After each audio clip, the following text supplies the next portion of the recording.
video ay i-share ko sa inyo ang aming pag-unboxing ng aming Keebler amplifier 900 watts. Binili ko siya sa Raon kasi mura doon sa Raon. Pumunta ako doon sa mismong bilihan ng mga sound system. Ayan po ang kanyang speech. Keebler GX8. Mura lang siya, nasa 5 plus.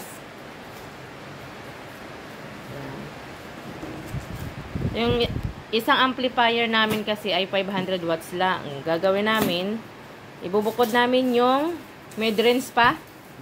Yung mid-range at saka yung tweeter para malinaw.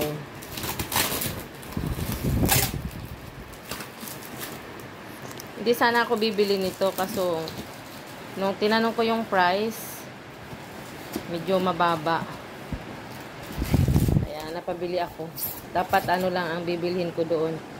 Yung camera ng aming CCTV. Ayan siya, malaki. Hindi pala siya nakabuong plastic, Mabuti hindi nabasa.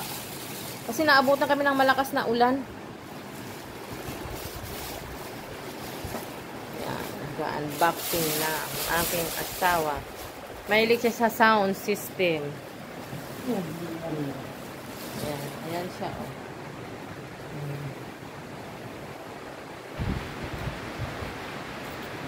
Medyo quality naman ito gagawa.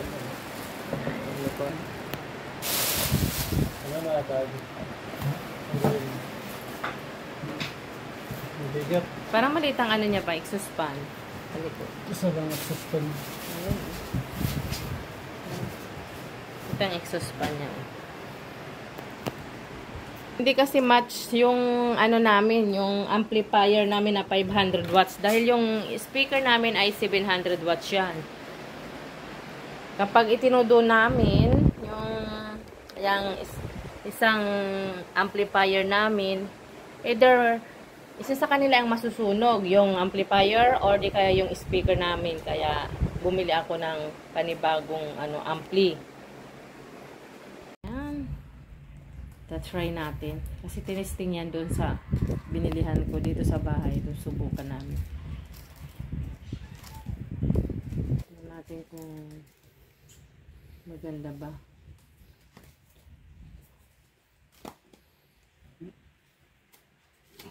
Sige lang video.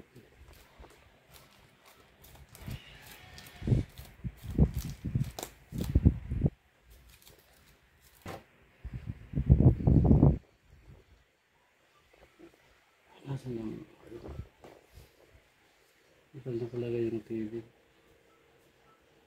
Meron.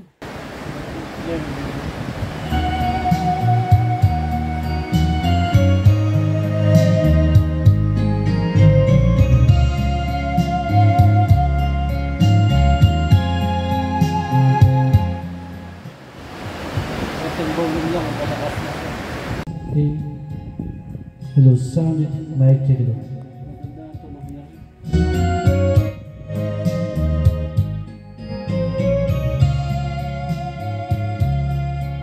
Pag may tugtog, pinutin mo lang to. Hello. May hina yung sound. Hello, sound mic check it out. Hello.